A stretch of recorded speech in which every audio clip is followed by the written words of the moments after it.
7 de la mañana con 40 minutos, está ya junto a nosotros aquí en la mesa de trabajo el doctor Jorge Acosta, a quien le damos la bienvenida. Buenos días, doctor, gracias por haber aceptado nuestra invitación.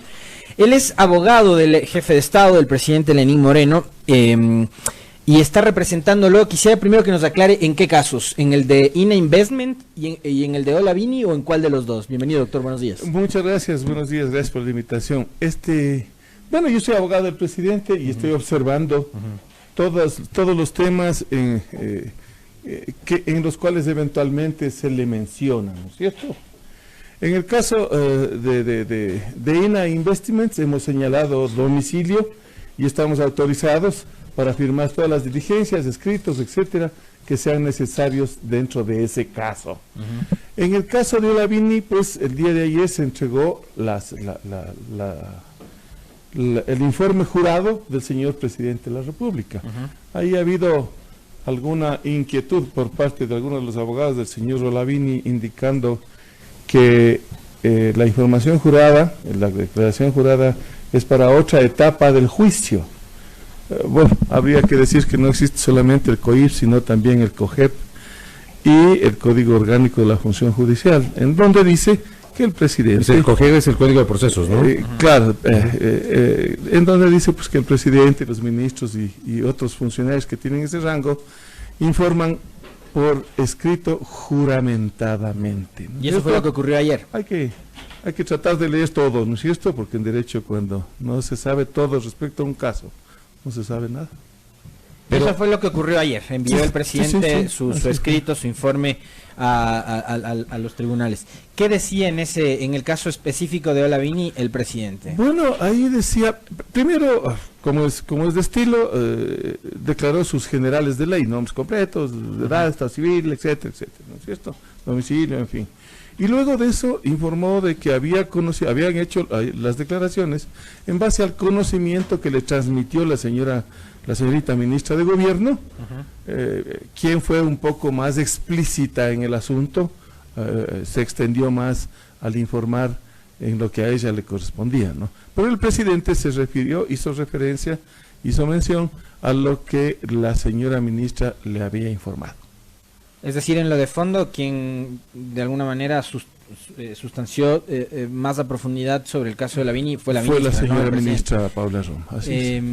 Pero no queda tampoco del todo claro por qué es que Olavini está investigado, claro, ¿no? Y está detenido. Bueno, no se olviden que el señor presidente de la República no es el denunciante, ni tampoco es denunciado dentro de esa esfera.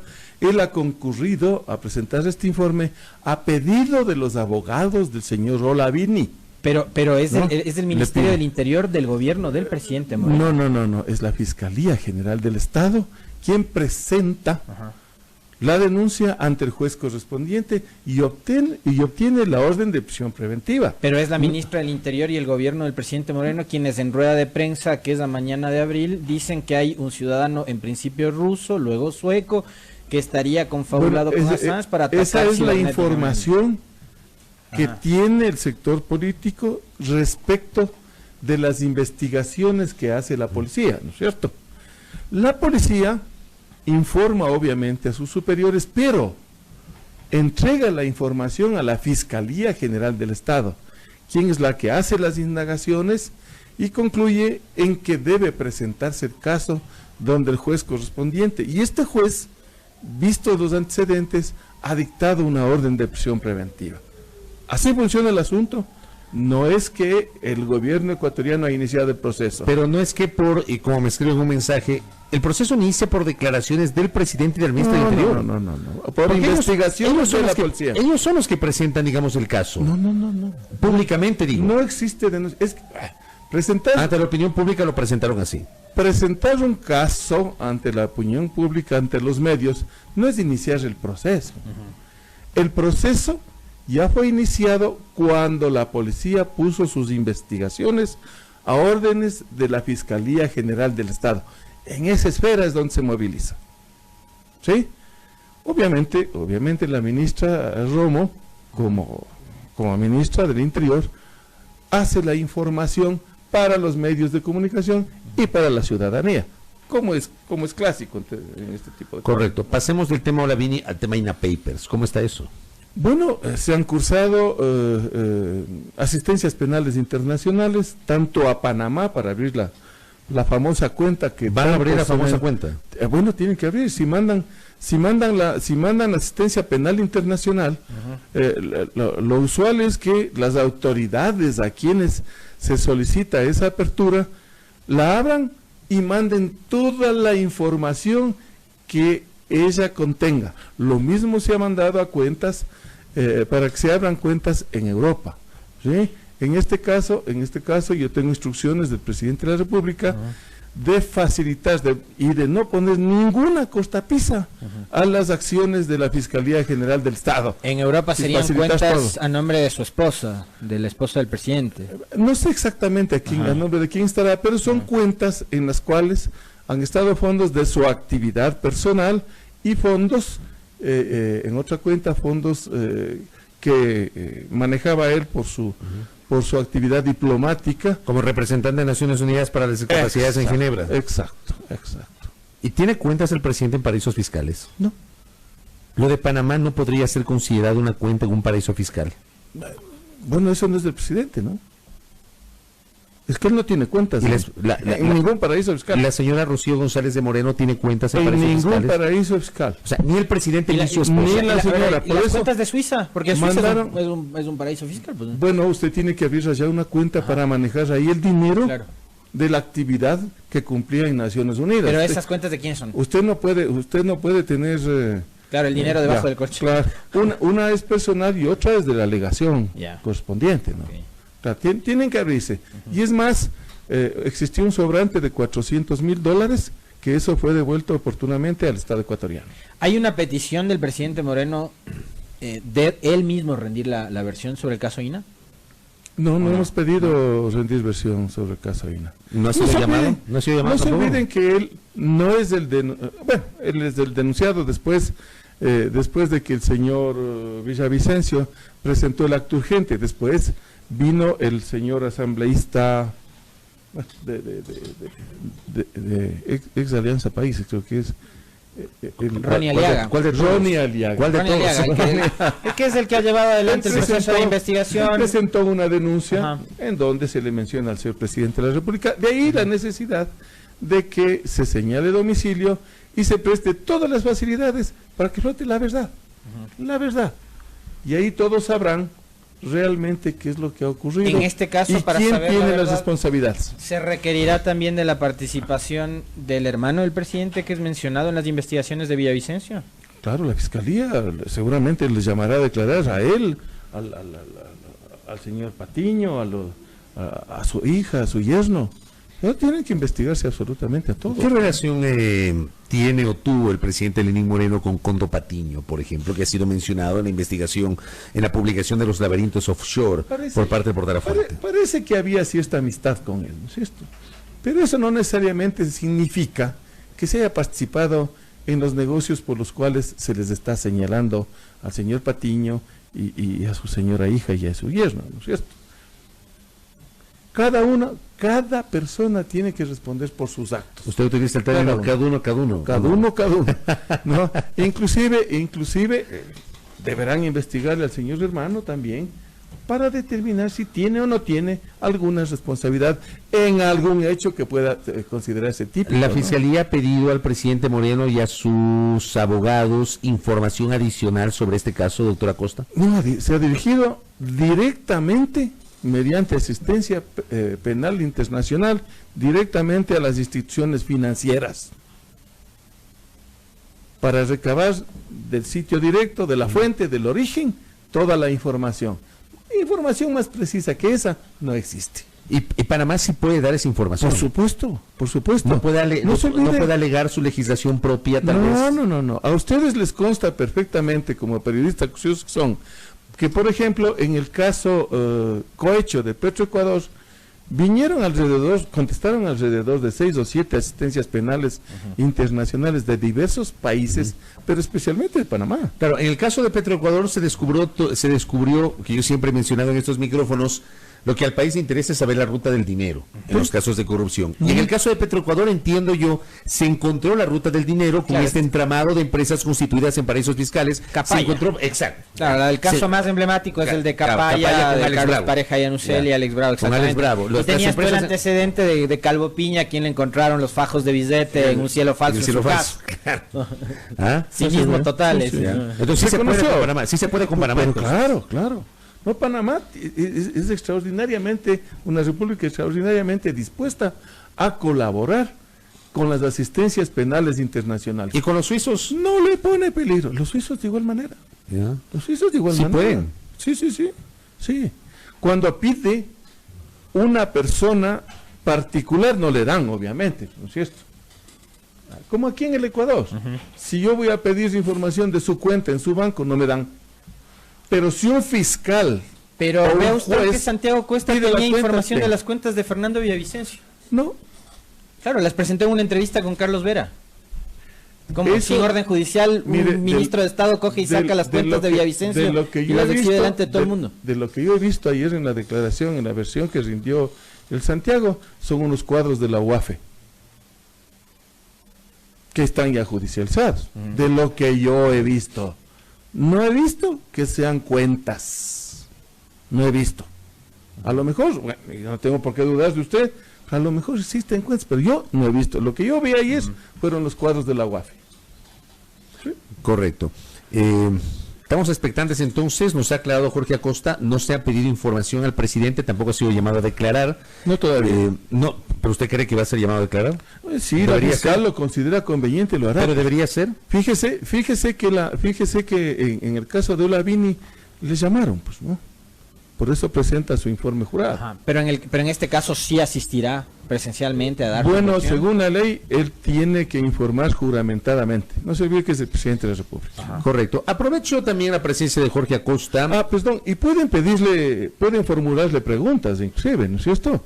Los abogados y... Claro, por escrito le formulan preguntas y él contesta. Okay. Correcto. Aprovecho la presencia de Jorge Acosta, abogado para estos casos del presidente Lenín Moreno, pero también expresidente del Tribunal Supremo Electoral, especialista en esa materia. ¿Cómo evaluamos el proceso electoral del 24 de marzo y todo el desastre posterior dentro del proceso de escrutinio, los recursos presentados? Di lectura al inicio de este programa de noticias a que recién ayer se posesionó el prefecto de la provincia de Los Ríos, que era el último que faltaba de las 23 provincias, de las 24 que tiene el país, en 23 tienen prefectura. 70 días después del proceso electoral, ¿cómo evaluamos lo que ocurrió? ¿Ah? Realmente fue una actuación paupérrima, triste, preocupante, que nos deja a todos los ecuatorianos un mal sabor de boca, ¿no es cierto? Y nos deja mucho más preocupados al pensar de que este mismo Consejo pueda dirigir las elecciones próximas de asambleístas y de presidente de la República. Entonces, con estas demostraciones de falta de preparación, de falta de conocimiento, de descuido, de falta de confianza entre ellos, creo que deberíamos estar aterrados los ecuatorianos pensando en que una cosa tan importante como son las elecciones presidenciales, las próximas, va a estar en esas manos. Al menos a mí me preocupa sobremanera, ¿no? Las elecciones de 2021 y quién sabe si hasta una consulta popular además podrían organizar, además. Ahora, doctor, ¿esto pasa únicamente por, digamos, las diferencias que existen entre los miembros del organismo electoral o usted encuentra que el problema se origina en la designación de estas personas, donde según el propio consejero, ex consejero ya Javier Zavala, fue un ambiente excesivamente politizado el que matizó la elección de estos consejeros? Sí, así fue, excesivamente politizado. Esa es esas son las palabras adecuadas, ¿no es cierto? Excesivamente politizado. Y se puso a personas que primero, por lo menos dos de ellas, estaban actuando como consejeros. En el transitorio. ¿No es cierto? Estaban actuando. Y hay la previsión de la Constitución, de la ley y del mismo mandato del Consejo Transitorio, de que personas que están actuando en las funciones sean designadas titulares. Pero contra todo ello se lanzaron y nombraron. Yo de ahí rescataría una o dos personas pero desgraciadamente también se vieron involucradas en las declaraciones recordará usted, de la presidenta, que dijo que le habían presionado para que firmen contratos a favor de tal o cual empresa.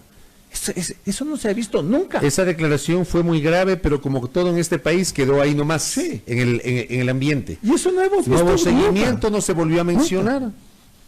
No hemos visto nunca. Ayer yo le pregunté a Enrique Pita, que estuvo aquí en este trabajo, le pregunté si todo el problema era porque no hubo una distribución adecuada de responsabilidades, pero además, si la pelea era por cargos burocráticos. Porque claro, uno podría pensar que habrá gente resentida o molesta porque no le dieron probablemente la posibilidad de tener cargos burocráticos. Nos hizo una explicación sobre ese tema Enrique Pita, pero ¿usted qué opina, doctora Acosta? Pero eso no debe afectar. O sea, todos ellos tienen cuotas. Tienen derecho a tener sus grupos de trabajo. Hay algo más de fondo. ¿Qué es lo de fondo? Pita, por ejemplo, es un hombre que yo rescataría de ese grupo. Digamos que es el más experimentado. Conoce por experiencia y sabe de elecciones. Es un hombre que sabe. Cuando yo estuve, él era vicepresidente en Guayas, una provincia difícil de manejar, pero él lo hacía con solvencia junto con Arrosemena. Pero fue relegado. No, le fue bien. No, digo ahora. Ahora fue relegado, por supuesto. Ha sido relegado por la mayoría. Fue relegado, desgraciadamente, y ahí no perdió él, perdió el país. ¿No es esto? Perdió confianza en la autoridad electoral, que ha quedado por las patas de los caballos, ¿no? ¿Qué es lo de fondo? O sea, ya dejamos de lado el tema del reparto, de las cuotas y demás. Lo de fondo es que... La politización absoluta y el desconocimiento de la materia que norma lo electoral. Pero es que estamos hablando, si hablamos de la politización de la justicia, hasta podría escandalizarme, pero si hablamos de la politización de un organismo que es eminentemente político como el Consejo Electoral, que organiza elecciones y demás, ya me genera algún reparo, ¿no? Más bien, lo que me genera inquietud es el hecho, y usted lo señaló, de que no se ha elegido a personas que conocen de la técnica de este tipo de procesos. Tiene carga política, reconozco que tiene un alto contenido de carga política, pero la mayor parte de su trabajo es técnico, y ni siquiera pudieron aprovechar la existencia de gente de carrera ahí en el Consejo Nacional Electoral que perfectamente organiza las elecciones. Pero esa gente fue despedida. No liderazgo. Pero esa gente fue despedida, según lo dijo el propio vicepresidente. Peor todavía, imagínese, votarle al que sabe para poner a neófitos. Es lo peor que puede hacer. ¿Usted cree que este Consejo Nacional Electoral debería ser llamado a juicio político por la Asamblea? Tiene que ser fiscalizado del modo más severo y completo, porque el Ecuador no se merece una actuación como la que tuvo este Consejo en esta oportunidad. Fíjese, en el tema de los ríos que usted lo ha mencionado, ahí tanto el Consejo Nacional Electoral cuanto el Tribunal Contencioso Electoral remitieron documentaciones y carpetas indicando que se habían cometido delitos, una serie de delitos, ¿no es cierto? Sin embargo, rechazaron las impugnaciones y está posesionado el señor. O sea, se pudo haber evitado todo eso. Pero por supuesto, se pudo haber evitado todo eso, haciendo un buen trabajo, pero para hacer un buen trabajo tienen que conocer sus tareas, pues no. O sea, el problema no es la ley, el problema no es el Código de Democracia. Es la incompetencia. Y los subterfugios que tiene ahí el Código de Democracia. Es la incompetencia. No es la ley. No. La ley necesita obviamente mejoras. En cuanto a la propaganda, la publicidad, pero en este caso en particular, etcétera, en los recursos que puede presentar un actor político, un sujeto político. Pero tiene que resolver ágilmente, pues. Pero el problema entonces no es la ley. No es la ley. No es la ley, son las personas que no supieron aplicar la ley. Porque, por ejemplo, si a usted le designan el Consejo Nacional Electoral, lo primero que tiene que hacer, si no tiene experiencia en eso, es sentarse a leer la ley, para saber de qué se trata. No les voy a decir el nombre, pero ¿quién bogó duramente para que le nombren a la señora presidenta? Pues está muy arrepentido y dice que le quedó grande el puesto. Oye, Enrique Ayala Mora. Caliente. Oiga, doctor, en 30 segundos, rapidito. ¿El Tribunal Contencioso Electoral se equivocó al haber calificado la candidatura de Galo Lara a la prefectura de Los Ríos? Yo creería que sí. No podía ser candidato. Yo le aprecio a Galo. Por eso le pregunto, yo sé. Y rechazo lo que le pasó dentro de la cárcel. De acuerdo, pero ya. separemos las cosas. Pero él tiene una sentencia él penal condenatoria estaba ejecutoriada. con una sentencia pendiente y cumpliéndose. Le dieron una prelibertad, es decir, seguía con la sentencia encima. Cualquier sentencia de carácter penal a usted le priva de sus derechos políticos y de los civiles también. Entonces, no debieron calificar su candidatura, pero lo hicieron. Había un objetivo político, ¿no? Ahí Lara sacó un porcentaje de votos que bien pudo ir para un X candidato, que le podía haber permitido ganar la prefectura. Correcto. Doctor, gracias por el tiempo. A usted. Muy amable, doctor, gracias. Jorge Acosta Cisneros en nuestros micrófonos, 7:59.